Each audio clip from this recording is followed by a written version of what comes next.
Hi there, this is Olutoyin Williams of olutoyinwilliams.com, HR career coach and author. Welcome to my channel. I am really pleased to have you watch this video. In this video, I am going to be sharing with you how to position yourself as a top HR candidate for a role. Stay with me and I promise this is going to be very interesting. So, you have just applied for the job and you're feeling really excited about it and you just feel like you need to get this job. So how are you going to position yourself to stand aside and step out from the sea of other HR candidates in order to make your application more compelling than others? I'll share with you.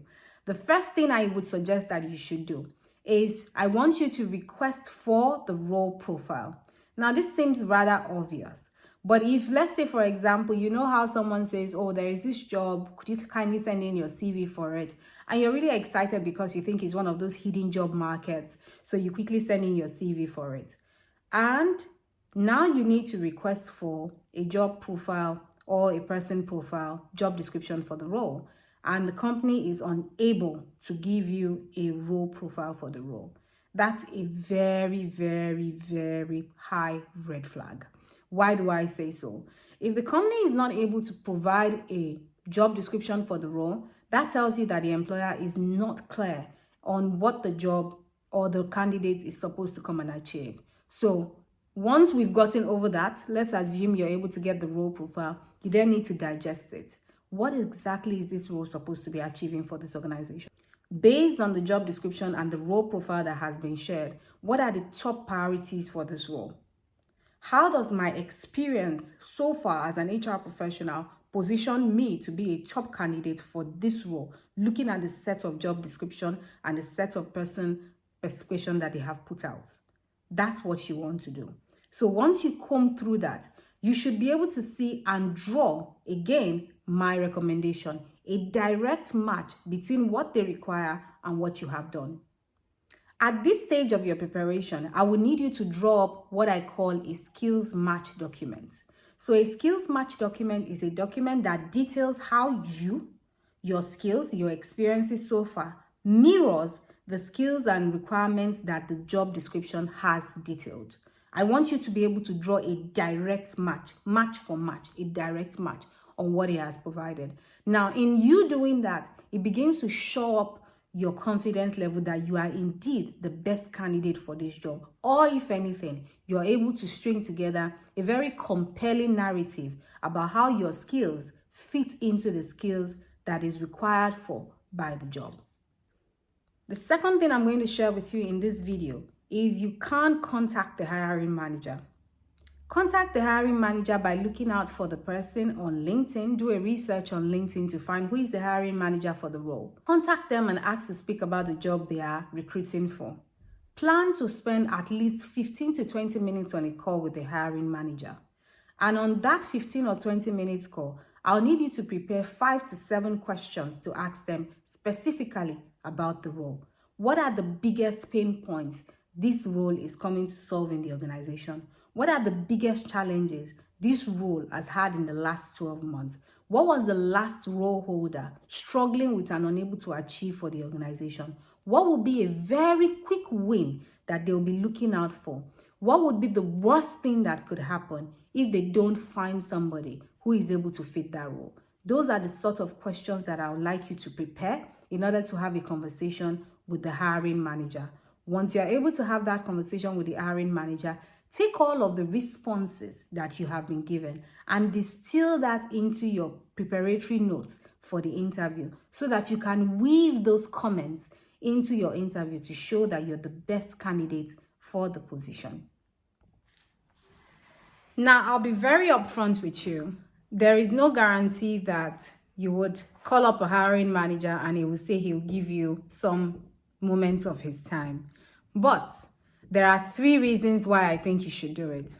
Number 1, let's imagine the person actually gives you a few minutes of their time. What does that do for you? That means you get an opportunity to speak to them ahead of the interview and find out what they are looking for in a top HR candidate. Number 2, even if they didn't give you their time, Definitely, they'll be impressed by the fact that you went the extra mile to try to find time with them in order to learn more about the position.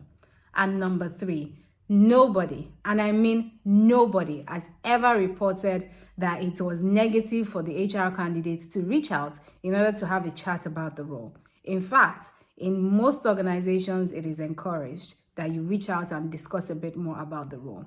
So there you have it. That's the second tip that I'm giving you. Remember, the first one was for you to request for the role description, the person profile, the profile for the role, request all of the documents that has to do with the role so that you can find out as much as possible about the role. The second one is to get in touch with the hiring manager and find out if you can have a few minutes of their time. And once you get a few minutes of their time, you need to have carefully prepared questions for them to answer. Questions that I have shared before in this video. Now, the third strategy I'm going to be sharing with you now is to do your digging online. I need you to wear your investigative hat and get digging. You can dig for information about companies through websites like Indeed and Glassdoor. On those websites, you would find that previous employees of those organizations have left a review for the organization. Sometimes it's not as much as a review, but an opportunity to give feedback on the organization. When I mean feedback, I mean rants. So you might get on those websites and you will find gold mines of information around the organization. What was their culture like? What was the HR team like? HR people are always being dragged. So what was their HR team like? What did the employee feel was the best thing about the organization, and what was the absolutely worst thing about them?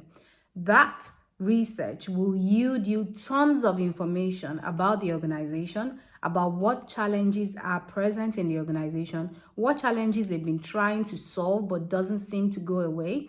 And then you, as an astute HR candidate, can use all of that information to prepare for how to smash the interview and position yourself as a top HR candidate for that role. So let me recap what I have said.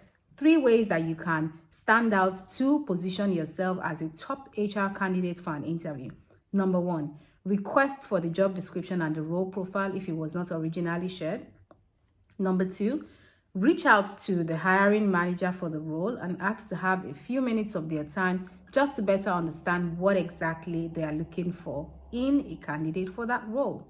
Number 3, do your digging online. Dig online on websites such as Indeed, Glassdoor, to name just a few, and you will be able to find information around the organization, around the challenges of the organization, the culture, what ongoing issues are they trying to solve, and you can use all that information to your advantage by positioning yourself as the solutions experts. So there you have it. Let me know what your thoughts are on this video. Give me a comment below, ask questions. I'll be more than happy to respond to your questions. And of course, please don't forget to comment, don't forget to like, don't forget to subscribe and share this video with your network. Next time when I see you in the next video, do take care. Bye.